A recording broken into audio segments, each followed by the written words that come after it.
Good Morning Gjallarhorn. Today's show, we're going to talk Drew's magnificent big board.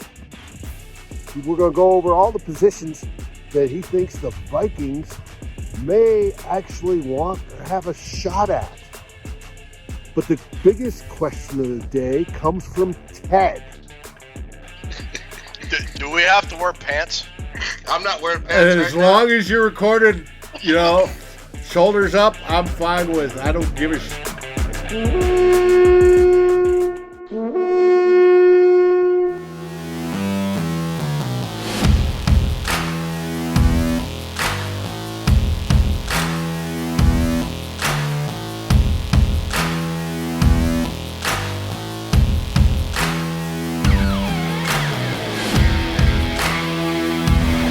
Good morning, Gjallarhorn. We are here to start off draft week. Let's begin with the hype.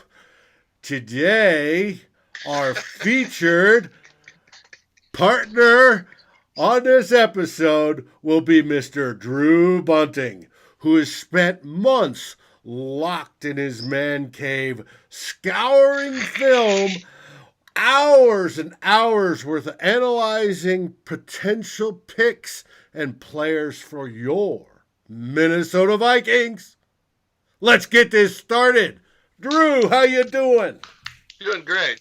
There's a lot of Netflix mixed into that draft research, so let me be the first one to tell you. I am excited. I'm excited to be doing this live draft show with you guys in a few days. And I'm excited about the draft, and I'm just excited. But everybody's safe and healthy, right? That's the main thing. Yes. We haven't even talked about the live draft show. As many people know, GMG will be live, and I mean live, on Thursday night, gentlemen, for the draft. Do we have to wear pants? I'm not wearing pants As long as you're recorded, shoulders up, I'm fine with. I don't give a Okay. So, and also on that live show, we have the grand poobah himself, Mr. Christopher Gates, joining the team to watch and narrate the draft with us. First question Ted Glover asked, not football related, do I have to wear pants? That just shows you my draft acumen and how smart I am about these players coming out of college. That shows you why this is my favorite show. I love this show. That's right. It's fantastic, and our live draft episode is usually our best viewed, well over 1,000. And from what I gather, the people love it. And it should be fun. Plenty of alcohol to keep us lubed. Drew will be drinking his Diet Cokes or whatever the heck he drinks. Exciting that, huh? Yeah. And the rest of us will be having fun. So, let's get this going. Ted, how are you doing tonight? If I was any better, I'd be against the law. Before I say let's light this candle, doing well. I think we're closer to the end of this thing. I hope everybody's staying safe than we are at the beginning. Hopefully soon we will all be shaking hands and hugging. Don't hug me. I'm an introvert and I don't like being touched. But if you're into that thing, that's you. Cool. But yeah, and I'm really, honestly, guys, we were talking before we started rolling. I am looking forward to an actual sporting event being on TV that isn't a game from, and I've liked watching some of these old games. I mean, I've watched a lot of great old Ohio State games and a few Vikings games and what have you. But, man, I miss sports. I'm just going to be so happy to have a live, real sport-related thing. It's not a game, but I'll take it, You're not following along the horse tournament on ESPN? No, I'm not. They're reaching. Yeah, that's probably why I'm most excited is we get to do something that's not simulated or it's really going to be happening as far as I know. Yes, it will be live, and we'll be doing real sports when it comes to the draft. And we get to do this live show, which is going to have the video and audio quality of what you will see on ESPN. I'm looking forward to it. I mean, I love doing last year's show. I can't wait to have Chris join us on Thursday in a couple days or a few days. And yeah, it's going to be a lot of fun. I'm really looking forward to it. Study up in your draft. We're having a game. We're going to have a first round game during the draft. So that's right. Be ready. Is it Vikings related or Vikings related? Oh, no, it's NFL related. We're doing the whole first. Remember last year we did the first round? Oh, yeah. We're going to guess who yeah. Oh, I thought you meant like a trivia thing. Okay, yeah. Mixed in, we're going to have some of my rock stories, some of Don Glover's stories, some of old Smitty stories, and some of Stefano's stories, and whatever Gates wants to throw in. We're going to have ourselves a good old time. Hey, I'm gonna go on Leon Sandcastle for like 9 straight selections. Like we all had one guy last year. Yes. And we went like 7 or 8 guys in a row. You, Greedy Williams, all three dude. of us, Chris. Oh, geez. Yeah, Greedy Williams. Greedy Williams. We were picking him every time. He didn't go to like 60. Anyways, Drew. Yeah. When I was saying that you spent months in your man cave researching, you have right. constructed the 15 best, in your opinion, players in each position, less the special teams, because who cares about the special teams? You shouldn't draft them anyways. They should become That's why I don't do it. Undrafted free agents. 13 positions, 15 players per board, 195 players listed. Let's start. Who have you got at the top of your quarterback board? Not that the Vikings would be drafting a quarterback, but it's always the premier position. Well, there's no real sense in talking about Burrow, Tua, or Herbert, right? I mean, they're pretty much gone. Is we all in agreement with that? I still think the Vikings could take a shot, maybe if he lasts till the second round, at Jalen Hurts. I really like James Morgan. I've been a big James Morgan fan ever since mid-February. I think he's a great quarterback. Some people differ in that opinion, but that's why we do all these boards. I don't know if we're going to be even remotely interested in the quarterback. Ted, what do you think? If they had not extended Kirk Cousins, I would think they'd be looking at quarterback fairly early. But I agree, no, with the Cousins extension. Now they might get a guy later in the round, like later, but no, I would be very shocked if they got to get very early, because they also have so many other needs they need to look at as well. So no, I will be shocked if they get a quarterback early. However, the Vikings, have their visits and their Shrine Bowl and East-West and Combine, all that stuff, and we track who gets reported visiting with the Vikings. Drew, your guy, Morgan, is the top quarterback. They've only visited with 2 quarterbacks. He's the only one that falls in the draft. So who knows? So I'm supposed to feel good because I'm in agreement with Rick Spielman on my quarterback? No, I saw that chart you made. I'm glad to see that his name's on there. There's some decent quarterbacks, but I don't think we're going to be taking one early. There's too many guys to get. Well, and I don't think we will either. You can't give any sort of competition to Kirk Cousins. I only have one quarterback question for you guys. If somebody really good, considering good on the boards, if Jordan Love fell to 22, would you even possibly think about it, or is it just off the board? For me, I'm not a Jordan Love fan. I thought he played just okay football in a very mediocre college conference, and I don't think for all his athleticism he is going to be a very good NFL quarterback. So even if he was there, I would not take him at all. I like his talent and his playground ability. He has good playground ability, playmaking out of the pocket, but he's got a lot of flaws he has to straighten out. I don't think he's going to even play this year. But if anybody's got a high potential side, it's probably him. But I don't even think we take a quarterback at all. No, the only way I'd jump on a quarterback is if Tua fell, and he's not going to. So. Or Joe Burrow, but that ain't going to happen. Or Joe either. Burrow. That isn't going to happen either. Right, yeah. All right. What's your next category there, Drew? Running backs. Again, there's going to be, if you wanted to take the top running back, there's a good chance one won't even be taken by the early 20s. I only have one possible back going, and that's late in the first round. That's DeAndre Swift. But if the Vikings wanted to take, they could have their pick of their litter. Now, with the situation with Cook, why, again, we have holes to fill. Why spend a pick for a guy that you don't necessarily need as a starter. That wouldn't make much sense. But I only have one back going in the whole first round. That's Swift. I have 4 in my top 50, including number 48, Mr. J.K. Dobbins. But I have 4 in the top 50. But I like a couple guys later. I like A.J. Dillon from Boston College, and I like J.J. Taylor from Arizona, because those are 2 guys you don't have to spend a high pick on that are quality backs. So if you want to keep those in mind.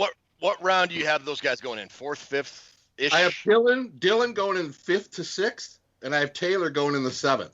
Okay. I was pretty surprised at I expected the running back class when I was done to just say I wasn't going to be that impressed with it. I like the later round talent. Eno Benjamin, James Robinson from Illinois State, small school guy, but he's really good. Zach Moss from Utah, which I got a couple calls on yesterday, emails about, asking about him. So it's, again, we have Cook, we have Madison from last year. How much of a priority is running back? With 12 picks, you probably think a guy's going to be picked later than sooner, right? I would agree, yeah. Mm-hmm. Yeah, when it comes to running backs, without a doubt. And you do have a Taylor and a Swift in there, so if she shows up there in the draft, that wouldn't be too bad. I'd probably take her at 22. Oh, would you? Want to move on to the wide receivers. The Vikings care about. Exciting. It's the deepest position in the draft for me. And you know what, guys? When I look at my list, I'm not even worried about taking a guy at 22 or 25. Now, if there's a run on wide receivers early and this list evaporates in no time, I will be worried. But there's guys like Van Jefferson, who's tremendous wide receiver for Florida. The guy's a great route runner. He's speedy. He knows how to get open. He knows how to get off press coverage. There's Van Jefferson. There's Mike Pittman at USC. There's KJ Hamler at Penn State, who I love. And Ted, we know about him from the Big Ten. He's small, but that guy is a very good football player. He has a knack for getting to the end zone. I like guys like that who know how to make the big play. And then there's Claypool. Brandon Ayuk of Arizona State is shooting up. Then there's Rieger. Then there's Denzel Mims. Let's not forget about him. Now, Denzel Mims has some problems running routes. He's more of an acrobatic, make the big play. The John Jefferson from the Chargers kind of one-handed plays. He does a lot of that. He's got some flaws, but he's super fast. And I think if we're going to match up somebody with Thielen, we have to have somebody that's got some speed. Because if you have a guy that can take the top off, that means he drags the safety over, and that gives Thielen more of a chance to get open. I think having 2 guys that aren't considered speed burners, you're kind of hurting yourself. Which kind of puts Justin Jefferson, who I really love from LSU, he's not that much of a burner, so I think he might be kind of eliminated. But there's Mims, there's T. Higgins, there's Ruggs. There's a ton of guys these wide receivers I just listed all the way down to 15 will probably have first-round talent. Wow. So do you really need to spend one at 22 and 25 if you got 15 or 20 that are... Yeah, and not all of them will obviously go in the first round. You'll be lucky if 6, maybe 7 tops go. I have 5 going in the first round right now. Yeah, I got that's more realistic. Jerry Jeudy, Laviska Shenault, Justin Jefferson, and Henry Ruggs. And the rest are could go anywhere between 2nd and 58. But there's so many good guys on that list. I mean, what if Chase Claypool's there? You're getting a damn good wide receiver at 58. So I don't know. What are your guys' thoughts about using a wide receiver pick at 22 or 25? Do you feel that one of those 2 picks are going to be a wideout? Go ahead, Dave. We have 4 positions that most likely will be in those top 2. Cornerback, obviously, because we are relying on Hughes and Hill to come back and start. So we're going to need a corner. Defensive ends also an issue, especially with Griffin not re-signed. Wide receiver, obviously, because we lost Diggsy, and offensive tackle. I don't see us picking any other position out of those 4 in the first 2 rounds. I suspect that's basically the way we go. Now, which one gets picked at 22 and 25? That's going to depend on who's available on the board. I would not want to get a wide receiver at 22 or 25. Okay. And it's not because those aren't good guys. I think there's going to be talent in the second round, but I just think, and I think I've said this before on the show, maybe our last show or whatever. I think if you pick a wide receiver at 22 or 25, you're pretty much saying you're going to replace Stephon Diggs. And look, we know we have to replace the Vikings have to replace Stephon Diggs. And I'm not comparing Diggs to Randy Moss, but I go back to that 2005 draft where coming off they traded Randy Moss and they drafted Troy Williamson in the top 10, I think 5th or 6th, whatever it was overall. And he was just a complete bust. And even if he had been a Jake Reed type guy, multiple 1,000-year seasons, he still would have never been Randy Moss. I just think, and I hate to say that because I think wide receiver is as big a priority as anything the Vikings have, other than maybe corner. But when you look at the talent between wide receiver and corner, and you'll get into that in a little bit, Drew, that I think there's deeper talent at wide receiver, and if you wait until the second round to get a cornerback, there's a very good chance if there's a run, you're going to be forced to trade up to get a guy that maybe isn't as good if you'd have gotten one in the first round. Whereas if you can probably wait and get a good wide receiver in the second round without having to make a move if there's a run. Using the basic draft strategy, the bigger draft pool, the bigger draft class gets the weight. You wait on the yes. That makes perfect sense to me. Which means we won't do it. We're taking that blocking tight end. Draft night is so weird. I mean, it wouldn't surprise me if Judy and CeeDee Lamb they're probably considered the 1-2 guys in the wide receiver group, right? Mm-hmm. I've never seen either of them last to over 17. But I mean, they're the consensus. They're pretty much the 1 and 2 guys, right? Yes. I mean, if they go back to back and then somebody picks like maybe a Laviska Shenault or a Denzel Mims or somebody, and there gets, because it happens every year. There's a run on a position in the first round every year that we really don't see coming, and if that happens, that might force the Vikings' hand. And fortunately, they have 2 picks that they can play with, and if that happens, they can do. But no, right now, if it kind of plays out like a lot of people are predicting, and it never plays out like people predict, well, I don't think they need to get a wide receiver in the first. But you're right about you having the runs. But the only advantage of having the runs, Phrasing. Toilet paper. We need toilet paper. There's an advantage to having the runs. I want to hear it right now. If you have a run on wide receiver, that means corners are dropping or offensive tackles are dropping because they're not being selected where people thought they would be. So that makes them more available or higher quality ones, higher rated ones to the Vikings. So there's a silver lining to each cloud. The overall thought process with me, besides the runs, is you get in this particular draft, you could take the top 40 picks, and it was like the first round. The GMs that are going to win in this draft are the guys that grab somebody and then still get who they want in the second round. Mm-hmm. That's I heard somebody talk to me yesterday about Jalen Johnson. Great DB, great corner, good press guy, good zone guy, really solid, tackles well. And if the Vikings think he's going to be there at 58, why would you take him at 25? That's what I'm saying. The key to this draft is not to overreach. So if the Vikings if they really have their eyes set on Johnson, they get 2 other guys at 22 and 25, and then Johnson at 58. That's how you win. Mm-hmm. Yeah. That's how you start winning a draft. But the fact that there's so much talent at the top end of this draft, it's crazy. It's going to be crazy because guys are going to think, oh, he'll be there, and then he's gone. To put a wrap on my wide receivers, my last guy on my list is Tyler Johnson from Minnesota, who's a damn good receiver. That's how stacked the class is. Wide receiver's big. I've seen him. He's not overpowering, but no, he's good. I can't believe he's rated as low as he is overall. I think the guy's going to go in the second or third round, late second, mid third round. But he would, Ted, if it was last year or the year previous. But look at so many talented wide receivers coming out this year that it pushes him down. Yeah. Like in the mocks I've done, he's been around in the 4th round every single one of my mock drafts. I think I've taken him every single mock, so whatever. Okay, next category. Drew? Tight ends, and we could probably spend 10 seconds on that. It's not a very good tight end class, in my opinion. My top guy, Troutman and Cole Kmet. Troutman's a really small school guy. He was absolutely incredible at the combine. One of the best combine efforts I've ever seen. When they were doing the drills on the blocking sled, nobody wanted to do it after he did. He pushed the blocking sled like 30 yards down the field and broke it. But he's got the hands. I'm telling you, the guy's going to be Gronk. He's from Dayton College. His name's Adam Troutman. Keep an eye on him. He's my favorite tight end in the class.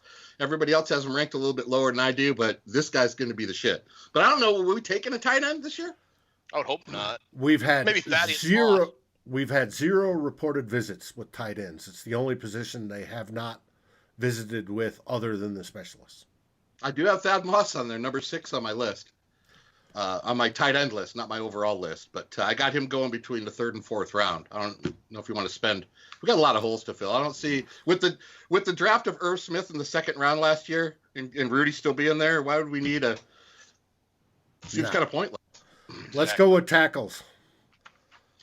Tackles gone. Jedrick Wills gone. Tristan Wirfs gone. Mekhi Becton. I have those 3 guys gone before 22. If you wanted to take one at 22 or 25, my best choices would be Andrew Thomas, the big guy out of Georgia. Great tackle. He can play guard also. And then there's Josh Jones, who I've been hearing a lot of buzz about from the University of Houston. And then, of course, Austin Jackson, Isaiah Wilson. Then the tier starts breaking off. So top tier, you got Wills, Wirfs, Becton. 2nd tier, Thomas, Jones, Austin Jackson. They're probably in the 2nd tier guys. But there's also a lot of depth at tackle. That's my 2nd deepest class besides wide receivers tackle. So I think which we is could get very unusual. That happens maybe once a decade that they have this much depth. Usually you got, tackle's weird though. If you go back and look at past drafts, look at the top 4 guys taken, usually 1 or 2 wash out.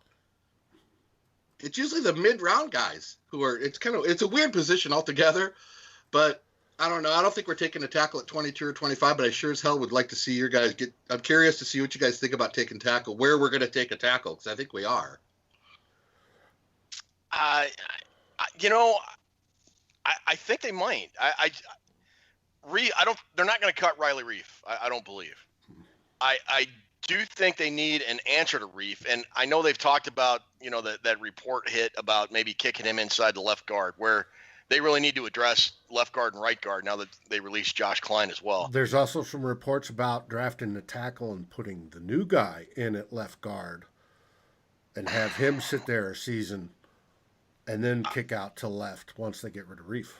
I am so done with this.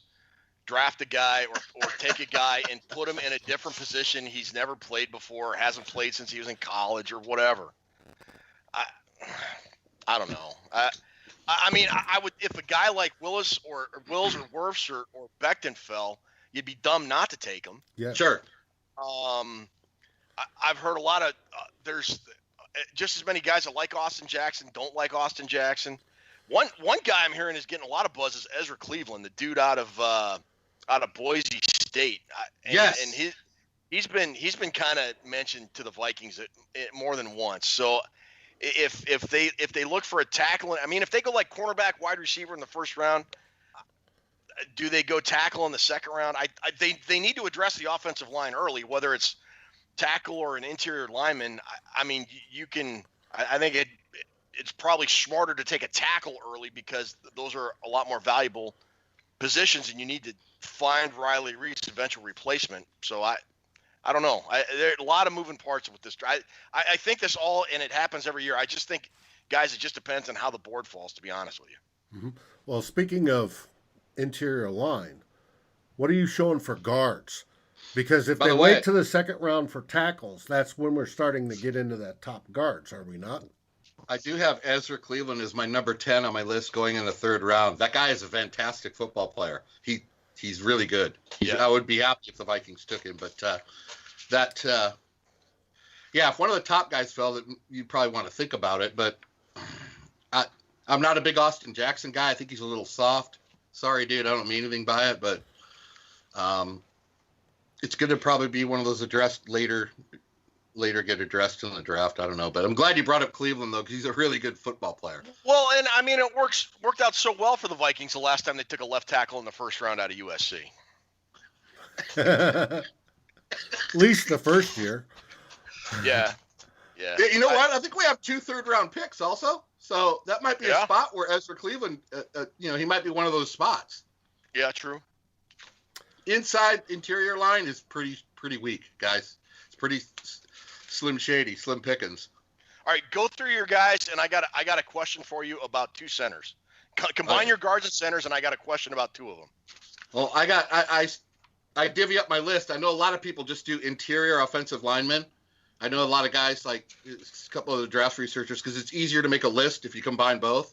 And a lot of these guys today, a lot of them do play center and guard. So why not combine? I understand why I make my list separate, so I can have basically 30 guys to look at. My top 3 guards are Nate Muti from Fresno State, Shane Lemieux, and Jonah Jackson from Ohio State. Yeah.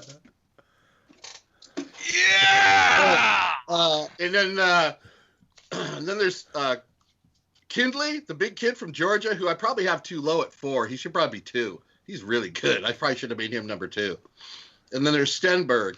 And then over at the center board, we got Ruiz from Michigan, and then Badass from Wisconsin, and then Nick Harris from Washington, and then Cushenberry from LSU. I really like Cushenberry because I think he actually ended up might be a full-time guard. I have him on my center board because he played some center at LSU, but he moves a lot better. Lloyd Cushenberry is one of the best run-blocking center guards in this draft. He's great. He's a great run blocker. I don't know what list you wanted me to read. I don't know if I have 30 here. You don't want me to read through 30. I know that. No, this is good. The question I have is and you're a Michigan guy, with Cesar Ruiz and Tyler Biadasz out of Wisconsin, the 2 centers out of Wisconsin. That's my 1 and 2. Are those guys, do you see them being drafted as centers, or do you see them being drafted and then moving to guard? I think both of them will be centers. Badass, which I call him, he really hurt himself from 2 years ago. He was the best offensive lineman in the country, and then he took a step back. So he was right up there with the top. He still is, but I think he's going to end up being a center. Caesar's going to be a center. Nick Harris is the guy I think that he's a pure center, but I think he could play anything. He's very athletic, the guy from Washington. But I see both of those 2 you just mentioned as being centers. But the Wisconsin guy can play anywhere on the line. He can play tackle, guard, and center. And I think the Vikings like that with offensive linemen. I think they like to draft guys that have multiple positions. Yeah, I do too. That's what it seems like. I would be happy to get that guy in there. Is there any other offensive target that you highlighted for the Vikings, Drew, that you think will be taken? Positionally? Yeah. Just the positions you had mentioned. Okay. I think the best guard in this whole draft is going to be no, his name's escaping me, and he's a Michigan guy. The left tackle, his dad played in the NFL. Oh, Runyon. John Runyon. John Runyon. I think John Runyon's going to be a guard in the NFL, and my friend Nubbs, who does a lot of draft research, probably 3 times as much as me, said he's going to be the best guard. When he switches to guard, he's going to be a Pro Bowler in 2 years. Wow. Really? So, yeah, and I didn't have him on my list because, one, I didn't want to seem like a homer, and plus there's some pretty good cats on this list. No, Dave, I don't see any other. The 4 positions you mentioned are probably the ones we're going to be targeting in the first round. Okay. Well, then let's flip to the defensive side. And speaking of Pro Bowler in 2 years, I heard a national guy, and I'm trying to remember who it was, say that Antoine Winfield Jr., people will underrate him, say he's too small, but he will end up being that Pro Bowl safety in 2 years. Let's start with safeties on the defensive side. Who do you got? Because it seems that by the Vikings interest list, they are hot and heavy looking for a safety, which indicates we may get a Harris trade. I like McKinney from Bama, Grant Delpit from LSU. I like Winfield because I think Winfield has the best instincts of any safety in this draft. You look at his tape. He had a game against Fresno State, and it was 38-35 or 38-34, and they had 1 play left. Fresno did, like 30 yards out. They threw the ball. Wide receiver was wide open in the end zone. Right as he's going to catch it, in shoots Winfield out of nowhere and picks it off to save the game. Talk about the guy's a highlight reel. But my favorite draft is the small school guy from Southern Illinois, Jeremy Chin. Jeremy Chin is a clone to Hitman Harry. He is almost exactly. It's like if you took the uniform out, put the uniform on the other guy, you wouldn't know the difference. He's so good. He's so good.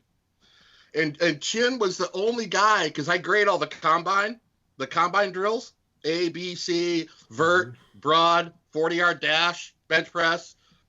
He was the only guy to get straight A's on everything.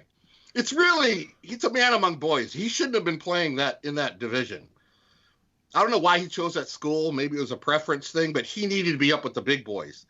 So until I see him with the big boy, I couldn't put him at number 1. I had to put him at number 4. But he's my favorite safety in the whole draft. And you don't have to spend a first rounder on him, I don't think. The problem with Winfield and these other guys I just mentioned, if you want them, you're going to probably have to take them. There's a lot of former Vikings players. You got J.R. Reed, you got Thaddeus Moss, you got Antoine Winfield Jr. That's it. I would love to see the Vikings take. Hey, Chad, have you seen name on your mock drafts, Kyle Duggar? Yeah. You go to his tape to watch him play, and he played for Lenore Ryan, and it's like watching a fucking high school game. There's like bleachers. It's weird looking, dude. You're like watching it going, what? Really? But he is really, really good. There's a lot of really good safeties in this class. I love a lot of these players. Brandon Jones from Texas, dynamic player. And then there's another Antoine from Maryland, Antoine Brooks, and then Julian Blackman.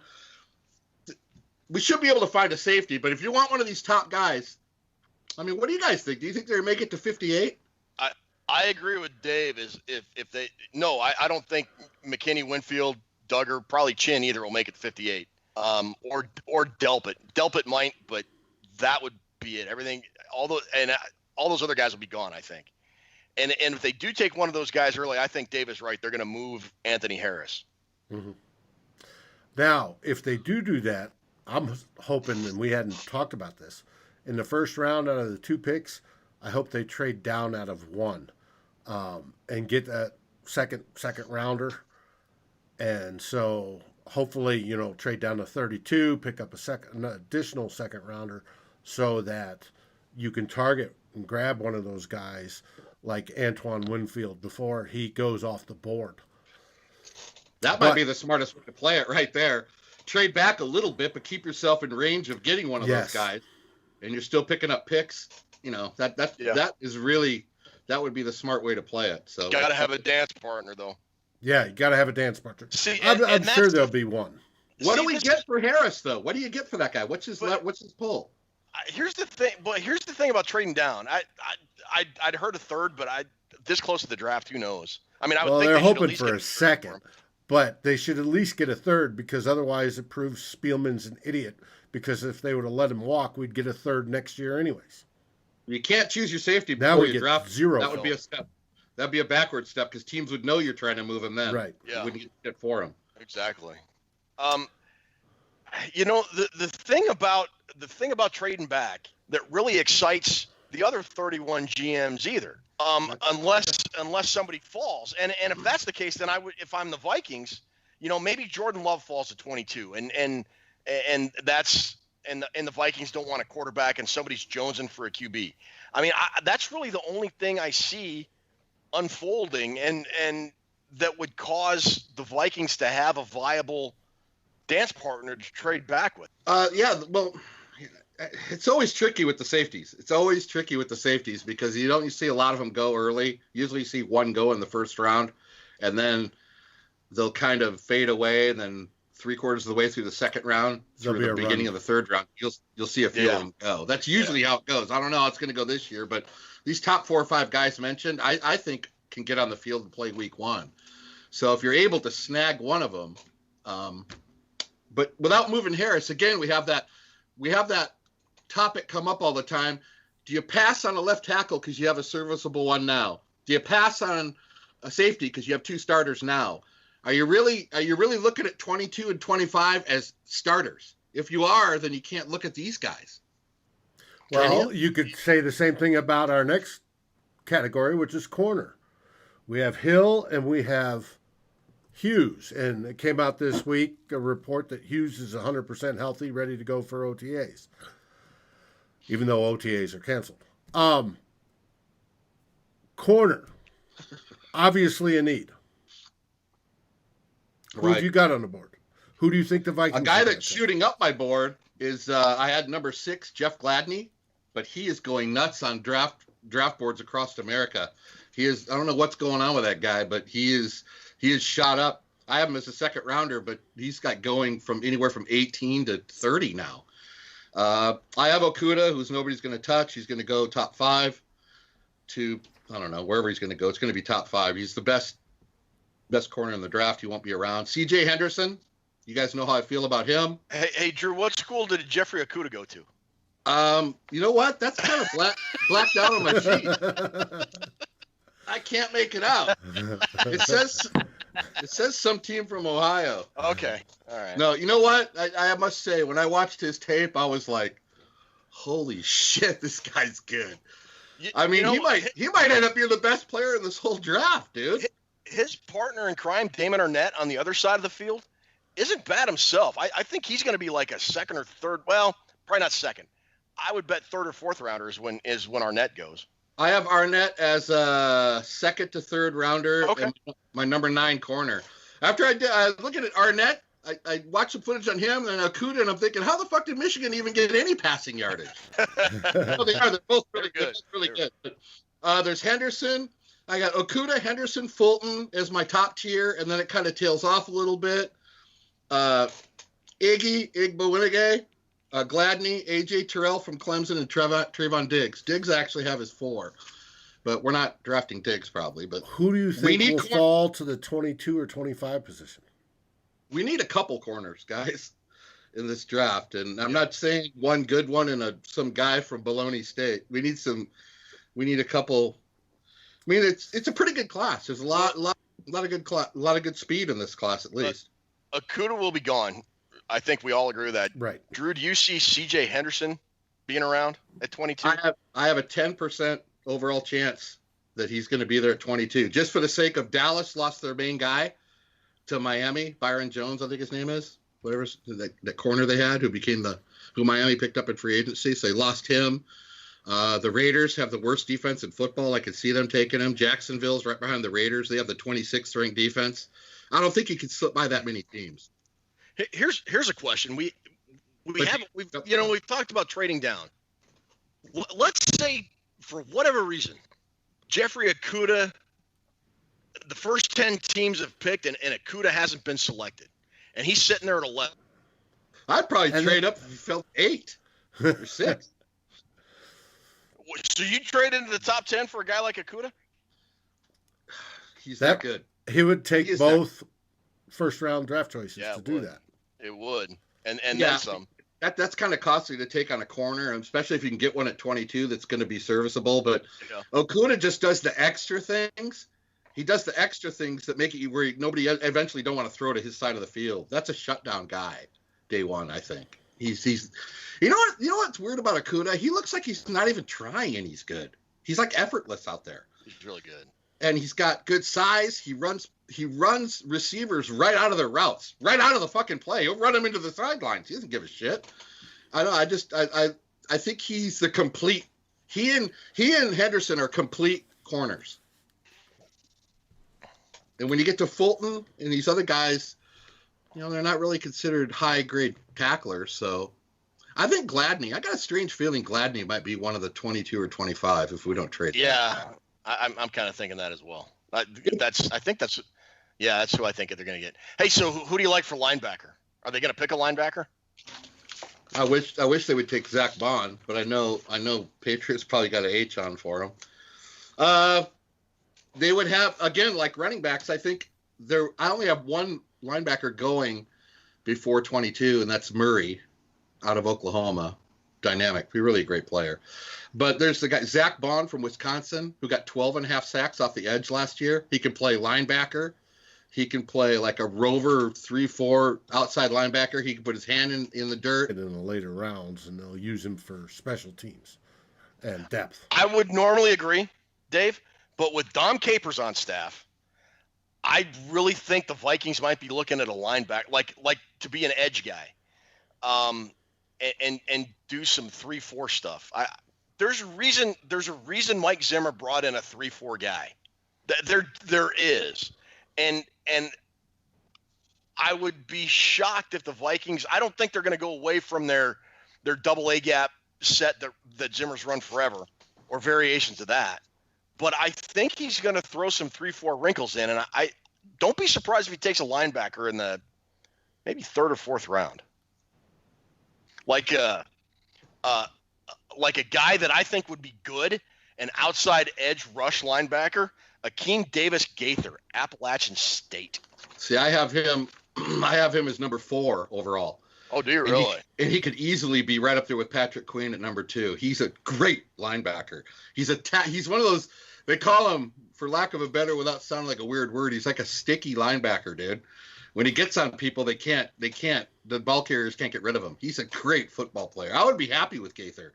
If the Vikings took Zach Bond, because I've watched so much tape on him, if they took him or Gaither at 22, everybody would freak out in the Twitter world. I personally would be happy because I know what Zach Bond can bring you on your team.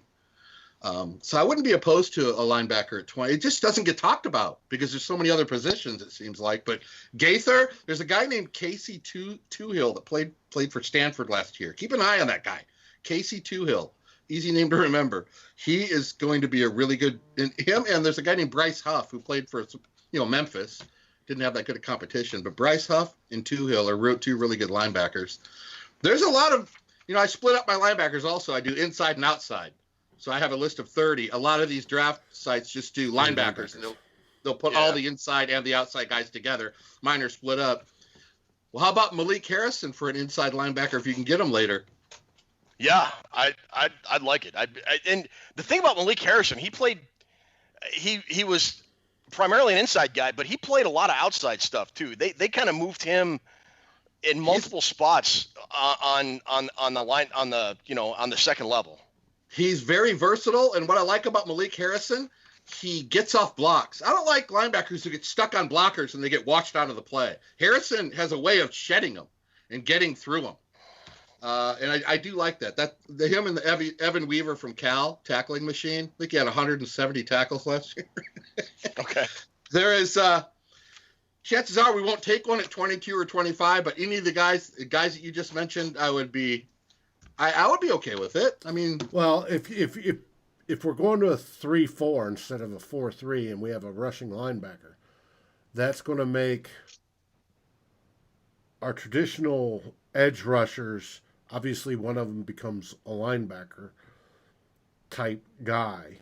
We're going to need that defensive, what we normally call a 3 technique. Actually, he's not a 3 technique in a 3-4, but do you see a defensive tackle being picked that high? My defensive tackle list, I got 6 guys that could go in the first round. I mean, there won't be, but they're that good. It's that the top half of the defensive tackle group is loaded.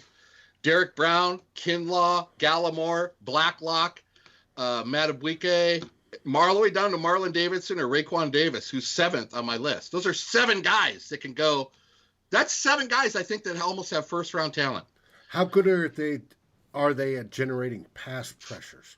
Because I think that's what the Vikings will be looking for. Somebody that can generate pressure from the inside. Well, I was going to ask you guys, the signing of Pierce from the Ravens, does that play into anything to do with the drafting of an interior defensive lineman? Do you think they signed him, at the end of free agency there? Very good player.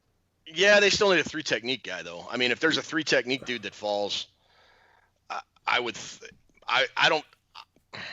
Kinlaw would be another guy if he got to 11. I'd trade up for. Well, I see Kinlaw a lot, but Pierce is a pure nose tackle type like Linval. You know who they could probably get in like the 4th or 5th round, who I really like, who answers your question. There's a guy named James Lynch who played for Baylor. That dude is totally under the radar. That guy is awesome. I really loved his tape. I wish I could have ranked him higher than 14th. There are some, he does have some flaws, but A guy that can really rush the passer. Marlon Davis from Auburn might be a guy that slides to 58. You might be able to get your hands on, but Okay. a lot of these guys, Gallimore, Kinlaw, Brown, Blacklock. I mean, there's all first round guys. I don't know. I don't know. I have the same question to ask you guys, though. I mean, how much of an importance is defensive tackle on the Vikings list? Here's my thing. If somebody falls, I think it'll be one of the guys from this group of players. I think it'll be an interior defensive lineman.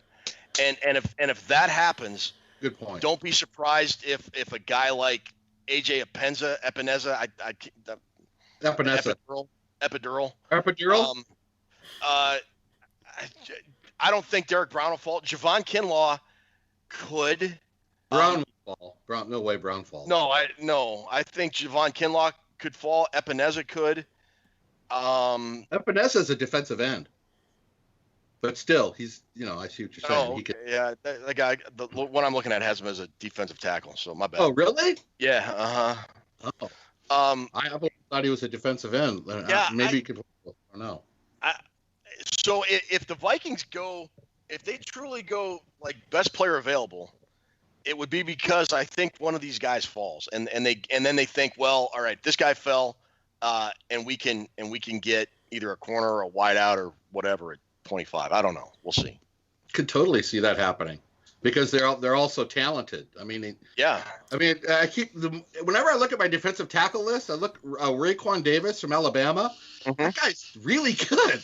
And if he's only 7th on my list, I mean, that means it's fat. It's a fat list. Well, not only that, and there's so much talent on the offensive line, and you got a couple quarterbacks that people want, and cornerbacks and wide receivers. I think those are going to be more valued in this draft than because defensive line, not edge guys like Chase Young and Yetter Gross-Matos. I don't think those guys have been kind of overlooked, but like defensive tackles really haven't been talked about as a group a whole lot. They haven't been panned like interior offensive linemen, but they're kind of. I think some of these guys have been just overlooked because of the amount and depth of talent, or the quality and the depth of talent at other positions like wide receiver. No, so that's sense. Just kind of my working theory for round 1 on Thursday. Well, isn't that how we got Sharif Floyd too? Yeah, I remember. Floyd was like top 10 player, top 5. Yeah. And as it's dropping, I'm looking at Ruby. I'm going, now if we take that guy, I think we got him at 25 or something. I mean, it was way down. Defensive tackle in the same sense that you said he dropped, and he did. I have a Buckeye at number 10. That's your trivia for the night. Who's my Buckeye at number 10 who's an interior defensive lineman who's going to be drafted between rounds 3 and 4? It would have to be. It'd have to be Devon Hamilton. He is my number 10. I got trivia for you, Drew. Oh. Out of all the Vikings drafts, in the first round, what positions have the Vikings drafted the most? What number? Not player number, but what position? I'm going to say defensive tackle? No. Not a position. What spot in the draft? Oh, what number in the first round? Mm-hmm.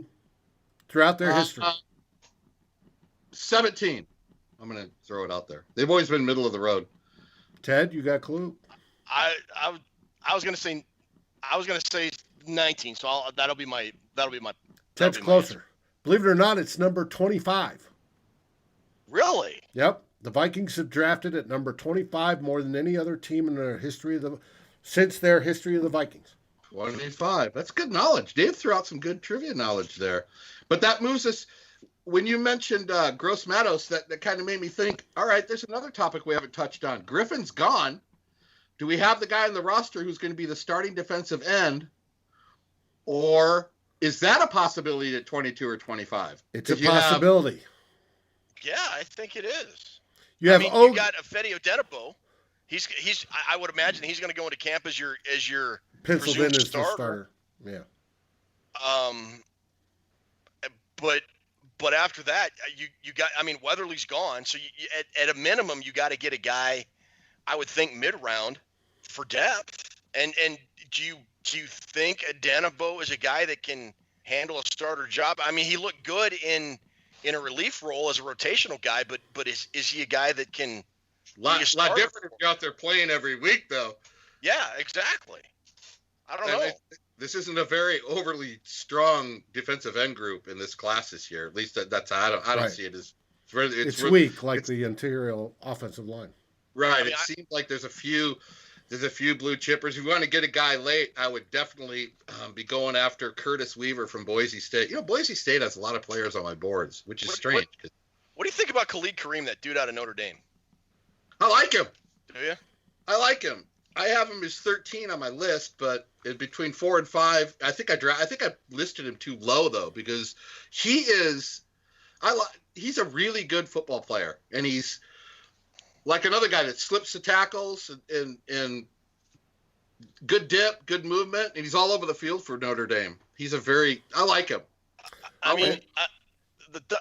For me, and this is just Ted's wildly uneducated opinion, but I think you've got Chase Young, you've got Chase on, the dude from LSU, Gross-Matos from Penn State. I'd throw Josh Uche in there from Michigan, and Terrell Lewis is kind of like those are your first or second round guys, and after that, I just think that the quality of dudes isn't as good as those 4 or 5 guys, and so if they don't get one of those guys, I don't see them getting an edge dude in the second round. I would think maybe the 4th round, but that's just me.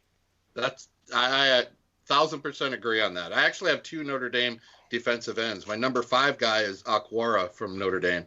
I think both him and Khalid Kareem. Notre Dame D linemen, man, they always play well at the next level. So, I mean, it's a weak class, but there's going to be some gems found in it. That's for sure. There's going to be some guys found. It just depends on you.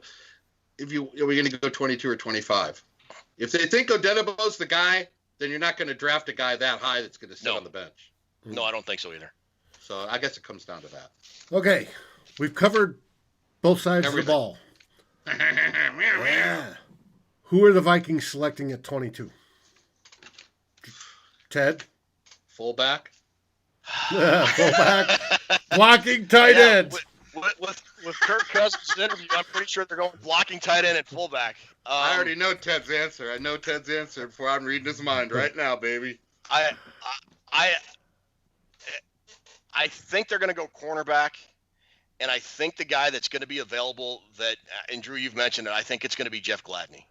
That if they stay at 22, I think they're going to go corner, and I think it's going to be Jeff Gladney, and unless somebody completely unexpectedly drops, I think that's what they're going to do. Yeah, you have to kind of say that before you ask that question, because somebody with a big name starts dropping, he's going to override any kind of corner they or you get a bunch that drop, and you have a variety to choose from at 22. You just might wait till 25. Yeah, that's possible. Yeah, I can totally see Gladney being the choice at 22. Drew, who do you think they're picking at 22? Well, first off, I think they're going to take at 22, and I think they're going to trade out at 25. I do. I think the idea. I was going to say that, but yeah, I agree. The idea Dave had earlier about trading back and still picking up a guy like Winfield at 32 or something, 34. Mm-hmm. That would be a really smart thing to do. But that doesn't have anything to do with pick 22, and that's what you asked about. I kind of think they're going to go corner also. I'm not sure if they like Fulton out of LSU because he doesn't want to tackle, and I know Zimmer likes tackling corners, so I think that might be the X card for him. If I had to pick a corner, it would probably be Gladly. It's really a tough call. Probably Fulton is how I would go. Or I would go, I think they do want a defensive end. And I think Gross-Matos I'd have to put him in there. Those would be one of the 2 guys that I think would be a selection at that point. But I'll go contrary and say Kubiak's the one leading this charge, and we go offense, which means wide receiver. Who? Which one? Give me one. Shoot one out here. Here, I'll give you the top names, David. You can pick us one. Okay. You're not leaving the show till you pick a name. CeeDee Lamb, Jerry Jeudy, Laviska Shenault, Justin Jefferson, or Henry Ruggs. Those are my top 5. Jefferson drops. Well, Jefferson's going to be there, I think, at 22. I don't think he's going to drop. I think you can get him without. He'll get there. Yeah.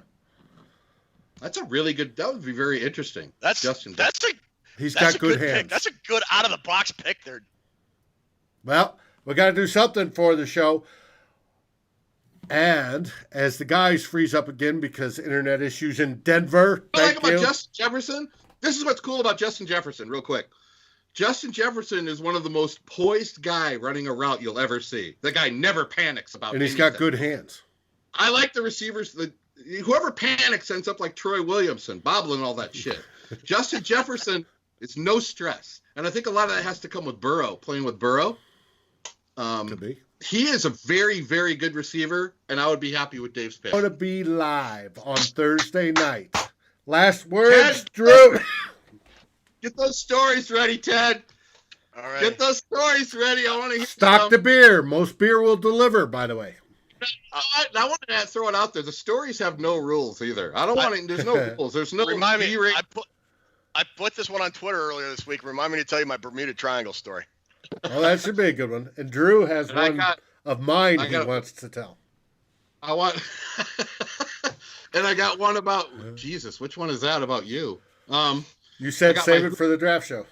I got my Who story I want to tell, my Who concert story from '84, which Darren's been asking about, but I am going to go live with it. I am really looking forward to doing this show. This is going to be a crazy draft because the talent is going to spread down past the first round, and guys, there's going to be some great talent going off the board in the second round.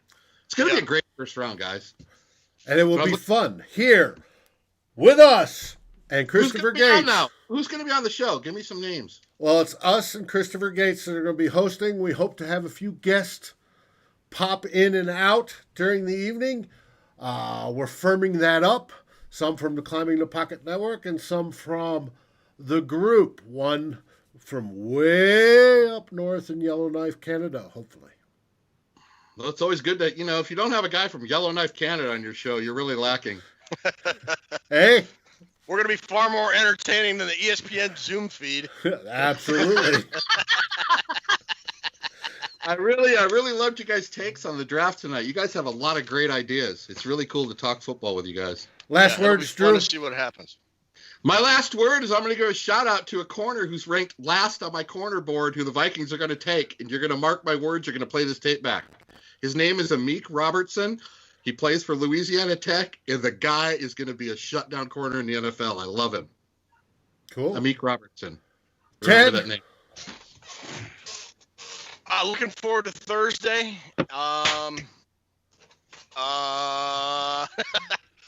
We'll see you guys then. Looking forward to it. It's gonna be a long night, but it's gonna be a fun night. Uche, baby. Josh Uche. I just started a mock draft, and I just took J.K. Dobbins in the second round. Skull! Skull, everybody! We'll see you Thursday night. It's draft week. Now, Viking cow.